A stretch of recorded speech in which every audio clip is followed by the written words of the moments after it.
Alex Gibney spent 2 years secretly producing a film on Scientology, a film he refers to as a documentary. Documentary. It's a word that conjures up images of legitimate investigation and fact-based reporting. But in Gibney's case, there is precious little evidence of either one. During those 2 years of production, Gibney entirely avoided direct interaction with the church, never once taking the time to contact the very subjects of his project. When Gibney finally emerged from seclusion, he presented a one-sided and false diatribe that can scarcely be called journalism. Of course, considering Gibney's pedigree, this is no surprise. His father, Frank Gibney, maintained a public persona as a journalist, but according to a congressional report and the New York Times, Frank Gibney was part of a covert CIA operation to release propaganda through book publishing and the media. Apparently, the apple doesn't fall far from the tree, because Alex Gibney's HBO piece is textbook propaganda, Gibney handpicking his sources to serve his version of the truth. Among his sources, Marty Rathbun. Shut the fuck up! A professional anti-Scientologist with deep-seated anger issues who was expelled from the church more than a decade ago. Gibney quotes Rathbun extensively, including one fabricated morsel in which his prized source describes a church facility as a prison camp, a buzzword guaranteed to manipulate public misperception. Gibney exhibits a shameful lack of originality with his dramatization of this so-called prison camp, ants crawling up a wall. It's an old sheep propaganda trick borrowed from one of the most reprehensible films of all time. Laughable were the intent not so vicious.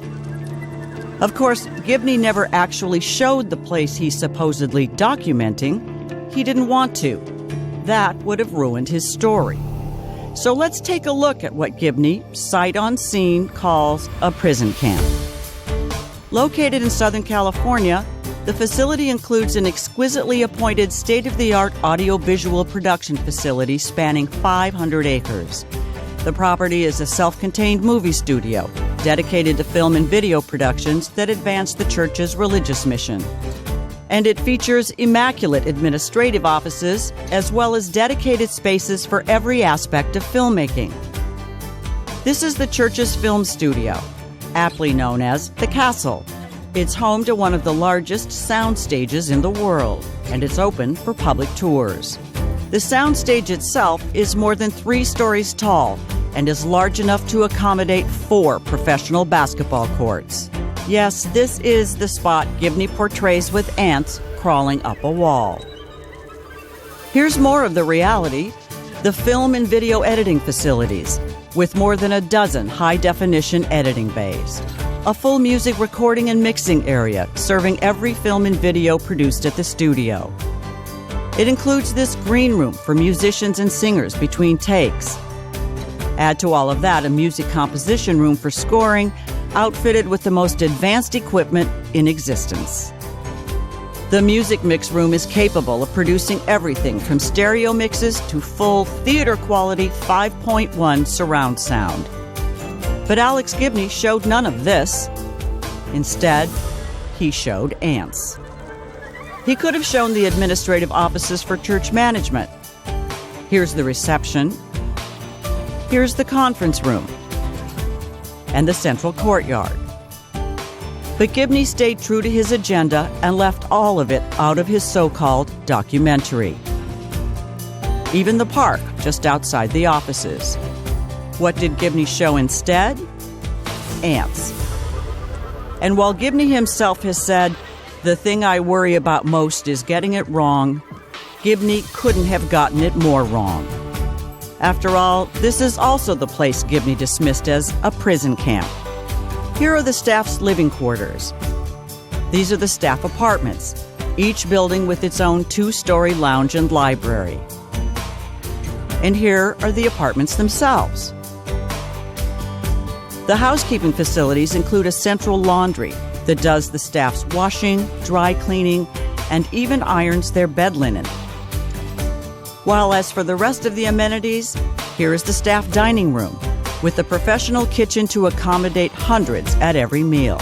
Instead of all this, Alex Gibney showed ants. Gibney might have shown any of the recreational facilities, like this communal pool and barbecue area, or the tennis courts, the basketball courts, or the sand volleyball courts, the baseball diamond, the soccer field, or the property's own golf course and clubhouse where public events are held. All of this is the alleged prison camp. But Gibney wasn't interested in the truth, because that would have ruined the story he wanted to tell. Gibney's deceit can be proven with just a click, because every bit of this footage is viewable on the church's website and has been for years. An actual documentarian would have shown the place he was documenting. A propagandist will show you this.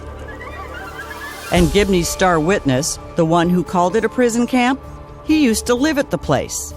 Here's where he lived after he was removed from the church. A far cry from the church's workers' paradise, a place he called a prison camp that's actually more like Club Med. Then again, this is a guy known to have a skewed view of reality, as evidenced by his frequent aggressive outbursts and the way he addresses his congregation. Shut the fuck up! But Alex Gibney can hide behind no such excuse. He's simply dishonest and carrying out a prejudicial agenda. Gibney was offered the opportunity to meet with church staff and parishioners on 14 separate occasions. In fact, Sheila Nevins, HBO's head of documentary programming, received the same repeated invitations, but both flatly refused. So there's really no other explanation for the fictitious narrative contrived by author Lawrence Wright, strung together by Alex Gibney and rubber-stamped by Sheila Nevins. All three determined to make sure that the truth never got in the way of their false propaganda. And so they give you ants.